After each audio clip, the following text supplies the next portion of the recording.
पुण्याचा मुंडवा भाग या भागातील डेपो समोर सापडतो एका महिलेचा मृतदेह। हा मृतदेह रस्त्याच्या कडेला असल्याने एखादा अपघात झाला असेल व रस्त्याच्या कडेला महिलेचा जीव गेला असेल असं सगळ्यांना वाटतं। नंतर त्या महिलेच्या मृतदेहाला पोस्टमॉर्टमसाठी दवाखान्यात पाठवण्यात येतं, परंतु दवाखान्यातील पोस्टमॉर्टम रिपोर्ट समोर आल्यानंतर त्या महिलेचा मृत्यू हा एखाद्या गाडीच्या अपघाताने नाही तर गळा दाबल्यामुळे झाला आहे असं लक्षात येतं।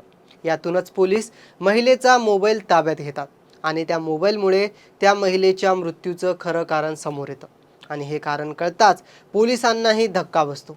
नेमकी ही महिला कोण होती, तिच्या मोबाईलमध्ये काय होतं आणि तिचा खून कोणी केला, सविस्तर जाणून घेऊयात आपल्या या व्हिडिओच्या माध्यमातून। नमस्कार, मी अनिकेत जाधव आणि तुम्ही पाहता आहात टाइम महाराष्ट्र। नाव आफरीन पठाण, वय वर्ष 29, पुण्यातील मुंडवा भागात ब्युटी पार्लरमध्ये काम करायची। ब्युटी पार्लरमध्ये काम करत असताना एखादी ऑर्डर आली तर आफरीन ग्राहकाच्या घरी जाऊन देखील सेवा पुरवायची। नेहमीप्रमाणे आफरीनला ग्राहकाच्या घरून ऑर्डर आली व आफरीन ग्राहकाच्या घरी गेली, परंतु खूप वेळ उलटूनही ती घरी परतली नाही। त्यानंतर कुटुंबातील लोकांनी तिला फोन करण्याचा प्रयत्न केला, परंतु तिचा फोनही ती उचलत नव्हती।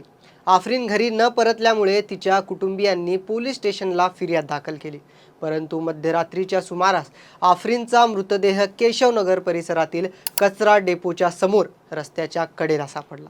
रस्त्याच्या कडेला तिचा मृतदेह सापडल्यामुळे एखाद्या गाडीच्या धडकेतून तिचा अपघात झाला असावा व त्यामुळे तिचा मृत्यू झाला असावा अशी आशंका वर्तवली जात होती। परंतु नंतर तिचा मृतदेह ससून रुग्णालयात पोस्टमॉर्टमसाठी पाठवण्यात आला। रुग्णालयातील पोस्टमॉर्टम रिपोर्ट समोर आल्यानंतर पोलिसांना मोठा धक्का बसला, कारण आफरीनचा मृत्यू हा एखाद्या अपघाताने नव्हे तर तो गळा दाबून झाला होता। याच अनुषंगाने पोलिसांनी तपास करायला सुरुवात केली। पोलिसांनी आफरीनचा मोबाईल ताब्यात घेतला व त्याच्यातून माहिती मिळवण्याचा प्रयत्न केला। मोबाईलमध्ये आफरीनने कॅब बुक केली होती असं पोलिसांना दिसलं। पोलिसांनी यावरून CCTV शोधायला सुरुवात केली, परंतु त्यात त्यांना काहीच सापडलं नाही। परंतु कॅबमधून उतरल्यानंतर एका दुसऱ्या गाडीत बसतानाचा तिचा व्हिडिओ पोलिसांना सापडला। यानंतर पोलिसांनी संबंधित गाडीचा शोध घेतला। ही गाडी होती गोरखनाथ शिंदे यांची। पोलिसांनी गाडी मालक गोरखनाथ शिंदे याचा शोध घेत त्याला ताब्यात घेतले। गोरखनाथ शिंदे याची पोलिसांनी विचारपूस केली। सुरुवातीला गोरखनाथ शिंदे याने आपला आफरीन पठाणशी कुठलाही संबंध नसल्याचं सांगितलं, परंतु नंतर पोलिसांनी गोरखनाथचा मोबाईल तपासला।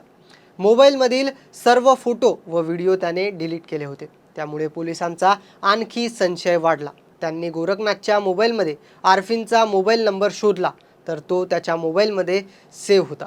त्यानंतर पोलिसांनी त्याला सखोल माहिती विचारली असता आफरीनच्या मृत्यूचं गूढ उघडलं। गोरखनाथ शिंदे हा स्वतः विवाहित होता, त्याला मुलं देखील होती, परंतु त्याचे आफरीन पठाण हिच्यासोबत अनैतिक संबंध होते। यातूनच आफरीन पठाण हिने गोरखनाथला ब्लॅकमेल करायला सुरुवात केली। एवढंच नाही तर तिने गोरखनाथकडे 1 लाखांची मागणी केली। 1 लाख रुपये गोरखनाथकडून घेण्याकरिता तिने गोरखनाथला खराडी बायपासला बोलून घेतले, परंतु गोरखनाथने 1 लाखाऐवजी फक्त 50,000 तिला देणार असल्याचं सांगितलं। यावरून त्या दोघांमध्ये वाद झाले। नंतर हा वाद एवढा वाढला की गोरखनाथने आफरीनचा गळा दाबला व त्यातच तिचा मृत्यू झाला। नंतर गोरखनाथने तिचा मृतदेह मुंडवा येथे रस्त्याच्या कडेला फेकला। हे प्रकरण समोर आता आल्यानंतर पुणे परिसरात खळबळ उडाली आहे।